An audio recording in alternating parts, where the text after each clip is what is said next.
आम्हाला सांगायचं एकच आहे, आम्ही संविधानाची भाषा बोलतोय, आमच्या ओबीसीच्या हक्क अधिकाराची भाषा बोलतोय. हक्क अधिकाराची भाषा बोलत असताना मी तुम्हाला एवढंच सांगेन, खरे तर महाराष्ट्राच्या मुख्यमंत्र्यांना आमची विनंती आहे, महाराष्ट्राच्या विरोधी पक्ष नेत्यांच्या माणसांना आमची विनंती आहे, महाराष्ट्रामधल्या ओबीसीच्या नेत्यांना आमची विनंती आहे, प्रत्येक आमदार खासदाराला आमची विनंती आहे की आमचं आज रोजी ओबीसीचं आरक्षण गेलंय आणि तुम्ही बोलायला तयार नाही.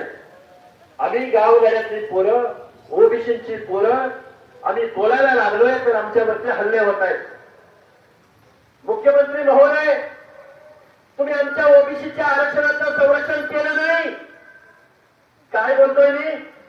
आमच्या ओबीसीच्या आरक्षणाचं संरक्षण तुम्ही केलं नाही.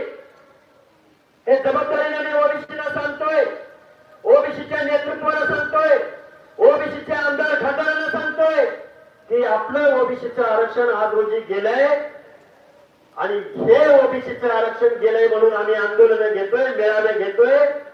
माऊली, आतापर्यंत 9 हल्ले झालेले आहेत. बळीराम तात्या, आत्ताच हल्ला झाला, परवाच्या पवनकर बरोबरचा हल्ला झाला, तो जो नितीन जगताप नावाचा मुलगा आहे, यानं प्रवीण जगताप आणि नितीन जगताप, त्या नितीन जगतापनं 20 ऑगस्टला पोस्ट केले होते.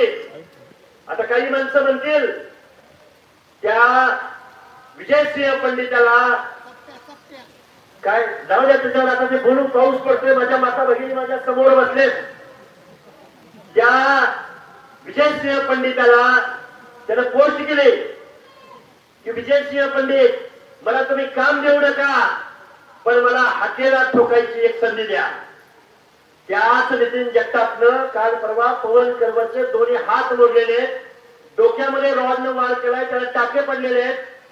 आजपर्यंत त्या आरोपींना अटक झालेली नाही. आणि आता माझ्या गाडीवरती हल्ला करून गाडीच्या काचा फोडल्या, माझ्या बरोबर असलेल्या 2 पोरांना मुक्का मार बसला.